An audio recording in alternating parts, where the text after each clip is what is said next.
ሰላም ጤና ይስጥልን የተከበራችሁ የቻናላችን ቤተሰቦች ዛሬ የምናቀርብላችሁ ዜና ዓለማችን በታሪኳ አይተው የማታውቀው አደገኛ የታሪክ ምዕራፍ ላይ መሆኗን የሚያረጋግጡ ዘግናኝ ክስተቶች ተነስተዋል። በመካከለኛው ምስራቅ የተቀሰቀሰው የሚሳኤል እሳት አሁን ድንበር ጥሶ ወደ አሜሪካ እምብርትና ወደ ቻይና ግዙፍ የኢኮኖሚ ተቋማት ተስፋፍቷል።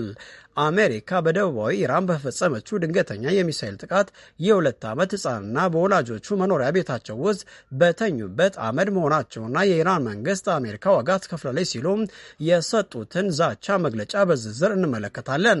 የኢራን ሳይበር ጦር አሜሪካ ድረስ ዘልቆ በመግባት የሚኒሶታ ውሃ ተቋማትን መቆጣጠሩና በሚሊዮን የሚቆጠሩ አሜሪካውያንን የመጠጥ ውሃ ስጋት ላይ መውደቃቸውን እንመረምራለን። በኩዌት የሚገኝ የቻይና ግዙፍ ኩባንያ በኢራን ተመቶ አንድ ሰው መገደሉን ተከትሎ ቤጂንግ የሰጠችው ብርቱ ማስጠንቀቂያ እናያለን። ይህ ጥፋት ሰንሰለት የት ያበቃል? ሶስተኛው የዓለም ጦርነት ደጃችን ላይ ነው።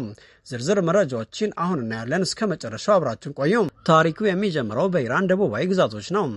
አሜሪካ ወታደራዊ ኢላማዎችን እመታለሁ በሚል በከፈተችው መጠነ ሰፊ የአየር ጥቃት ኩዜስታንና ቀሺም ደሴት በእሳት ተለብልበዋል። ነገር ግን በቀሺም ደሴት ጎህ ታንጉ በተባለ ሰፈር የተፈጸመው ድርጊት ግን ወታደራዊ ሳይሆን ንጹሐን ላይ ያነጣጠረ ጭፍጨፋ ነው ተብሏል። በዚህ ሰፈር የሚገኝ አንድ የመኖሪያ ቤት በአሜሪካ ሚሳኤል ተመቶ ሙሉ በሙሉ ሲፈርስ በውስጡ የነበሩ አንድ አባትና እናት ገና የ2 ዓመት ጨቅላ ህፃን ልጅ ህይወታቸው በአሰቃቂ ሁኔታ አልፈዋል። ሌሎች 7ና 9 ዓመት ህፃናት ደግሞ የአካላቸው ክፍል ተቆርጦ በከባድ ቁስለት ሆስፒታል ለህይወታቸው እየታገሉ ይገኛሉ። የኢራን ከፍተኛ ባለስልጣን መሐመድ ባገር ባቃሊፍ ይህንን ድርጊት ሲያወግዙ አሜሪካ በጦር ሜዳ የደረሰባትን ውርደት በንጹሐን ደም ለመካስ እየሞከረች ነው፣ ለዚህም ዋጋ ትከፍላለች ብለዋል። ጥቃቱ የስፖርት አዳራሾችን፣ የህዝብ መሰብሰቢያዎችን ጭምር ማውደሙም ግጭቱ ከመከላከያ ተቋማት ወጥተው ወደ ህዝባዊ ጭፍጨፋ መሸጋገሩን ያሳያል ብለዋል። ጦርነቱ አሁን ወደ ጎረቤት ሀገራትም ተስፋፍቷል። ሐምሌ 30 ቀን በሰሜን ኩዌት የሚገኝ አንድ የቻይና ኩባንያ ግዙፍ ህንፃ በኢራን ኃይሎች በደረሰበት ጥቃት ክፉኛ ወድሟል። በዚህ ጥቃት አንድ ሰራተኛ ህይወቱን ሲያጣ በቢሊየን የሚቆጠር የቻይና ንብረትና ቴክኖሎጂ ወደ አመድነት ተቀይሯል።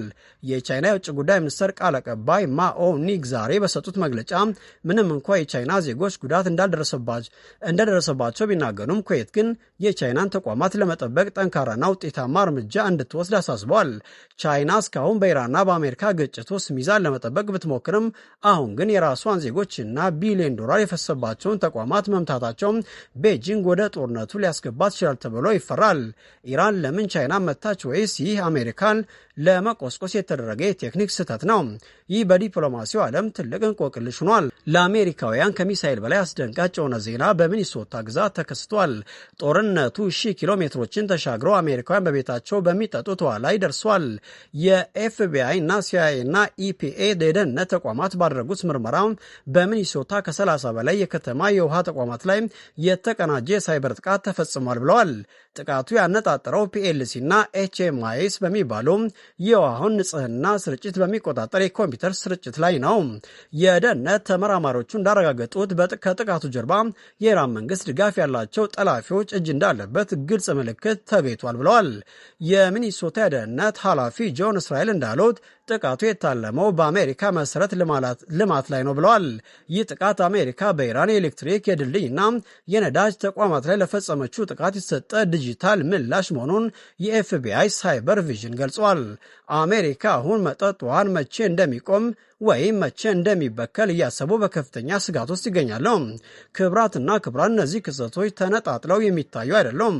አሜሪካ በኢራን ንጹሐንን ስትገል፣ ኢራን ደግሞ በአሜሪካ የሳይበር መረብ ላይ ጥቃት በመሰንዘር ምላሽ እየሰጠኝ ነው። በመካከላቸው ደግሞ እንደ ኩዌትና ቻይና ያሉ ሀገራት እየተቀላቀሉ ነው።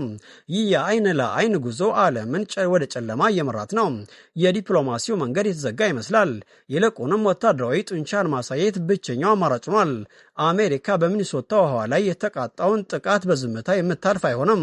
ኢራንም የሟቾች ቤተሰቧን ደም በዝምታ አትመለከትም። የዓለም ሀያላን ሀገራት የመጨረሻ ፍጥጫ ላይ መሆናቸውን ይህ ክስተት ያረጋግጣል።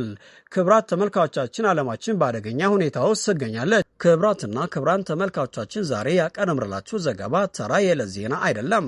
ይልቁንም ዓለማችን ወደማይቀረው የታሪክ አዙሪትና ወደ ከፋ የጥፋት ምዕራፍ እየተሻገረች መሆኑን የሚያሳይ ትልቅ የጥፋት ደውል ነው። በዛሬው ውሏችን ያየነው የአይቀሽም ደሴት በተኛበት በአሜሪካ ሚሳይል የተጨፈለቀው የ2 ዓመት ሕፃንና ወላጆቹ ደም ዛሬ የዓለምን ፖለቲካ ወደማይመለስ የበቀል አውድማነት ቀይሮታል። ያ የጨቅላ ሕፃን ደምና የቤተሰቦቹ ዋይታ ገና ሳይቆም የኢራን ከፍተኛ ባለስልጣናት መሐመድ ባገር ባቃሊፍ አሜሪካ ዋጋን ትከፍላለች ሲሉ የሰጡ ትዕዛዝ በተግባር መተርጎም መጀመሩን በሚኒሶታ የውሃ ተቋማት ላይ በደረሰው የሳይበር ጥቃት አሳይቶናል። ይህ የሚያሳየው አንድ ትልቅ እውነት አለ። ጦርነቷም በድንበርና በሚሳይል ብቻ የተገደበ አይደለም። ጦርነቱ አሁን 1000 ኪሎ ሜትሮችን ተሻግሮ አሜሪካውያን ቤታቸው በሚጠጡት ውሃ፣ በሚጠቀሙት መብራትና በዕለታዊ ኑሯቸው ላይ ደርሷል። ይህ የበቀል አዙሪት የት ላይ ይቆማል? አሜሪካ በሚኒሶታ ለደረሰባት ጥቃት ሌላ የሚሳይል ናዳ የምታዘንብ ከሆነ፣ ኢራንም ለሕፃናቱ ደም በቀል የምትቀጥል ከሆነ ዓለማችን የምትገባበት ጨለማ እጅግ አስፈሪ ይሆናል። ቻይናም ጥቅሞቿ በኩዌት በኩል ሲነኩ ዝምታዋን ሰብራ ወደ አውድማው መግባቷ የሶስተኛው የዓለም ጦርነት ደጃፋችን ላይ መሆኑን የሚያሳይ ትልቅ ማስረጃ ነው። ዛሬ የምናየው ፍጥጫ በዲፕሎማሲ የሚፈታ ሳይሆን አንዱ ሌላውን ለማጥፋት የቆረጠበት የአይን ለአይን ጉዞ ሆኗል። እኛ እንደ ሰው የምንጠይቀው አንድ ትልቅ ጥያቄ አለ። የንጹሐን ደም መፍሰስ ከመቼ ይቀጥላል? ሀያላን ሀገራት በስልጣናቸው ላይ ለጥቅማቸው ሲሉ የጨቅላ ሕፃናትን ሕይወት መገበር ያለባቸው እስከ መቼ ነው? ዛሬ በሚኒሶታ የሚኖሩ አሜሪካውያን ውሃው መቼ መርዝ እንደሚሆን ወይም መቼ እንደሚቋረጥ በስጋ ሲጠብቁም፣ በኢራን ያሉ ሕፃናት ደግሞ ሚሳይል መቼ ቤታቸው ላይ እንደሚወርቅ በፍርሃት ይኖራሉ። ይህ ግፍና መከራ መቆም ያለበት ዛሬ ነው። ዛሬ ያቀርብላችሁ መረጃ እጅግ አስደንጋጭ ቢሆንም እውነታው ግን ይህ ነው። ይህ ግጭት ወደማይመለስ ዓለም አቀፍ ጦርነት ያመራል ብላችሁ ታስባላችሁ? አሜሪካ በኢራን ለፈጸመችው ጭፍጨፋና ኢራን በአሜሪካ ላይ ለሰነዘረችው የሳይበር ጥቃት ማን ነው ተጠያቂ? ዓለም ከዚህ ጥፋት እንድትድን የዓለም መሪዎች ምን ማድረግ አለባቸው? እባካችሁ የሚሰማችሁና ስጋታችሁን በኮሜንት መስጫው ላይ በዝርዝር አስፍሩልን። እያንዳንዱን አስተያየታችሁን እናነባለን። በቀጣይ ቪዲዮም የምናካትት ይሆናል። ይህ መረጃ ለብዙዎች እንዲደርስና ዓለም ምን እየሆነች እንደሆነ እንዲረዱ ቪዲዮ ላይክ ማድረጋችሁና ለወዳጅ ዘመዳችሁ ሼር ማድረጋችሁ እንዳትረሱ። እንዲህ ያሉ በጥልቀት የተተነተኑ ሰበር ዜናዎችና ወቅታዊ መረጃዎችን በየደቂቃው ለማግኘት ቻናላችንን ሰብስክራይብ በማድረግ ቤተሰብ ነው። የደውል ምልክቷንም ተጫነው። የእናንተ ሰብስክራይብ ማድረግ የኛ እውነትን ፈልገን ለእናንተ እንድናደርስ ትልቅ ብርታትና የሞራል ጥንካሬ ይሆናል። ዓለማችንን ከጥፋትና ከጦርነት ሰውልን። ንጹሐን በሰላም ወጥቶ የሚገቡበት፣ ሕፃናት በተኙበት ዓለማችን ከጥፋትና ከጦርነት ይሰውርልን። እባካችሁ የሚሰማችሁና ስጋታችሁን በኮሜንት መስጫው ላይ በዝርዝር አስፍሩልን። እያንዳንዱን አስተያየታችሁን እናነባለን።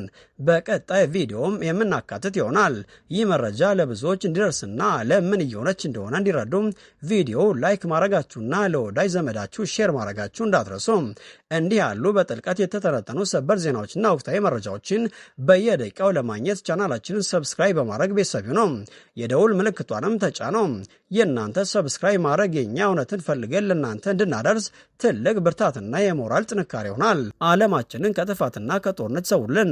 ንጹሐን በሰላም ወጥቶ የሚገቡበት፣ ሕፃናት በተኙበት ዓለማችን ከጥፋትና ከጦርነት ይሰውርልን።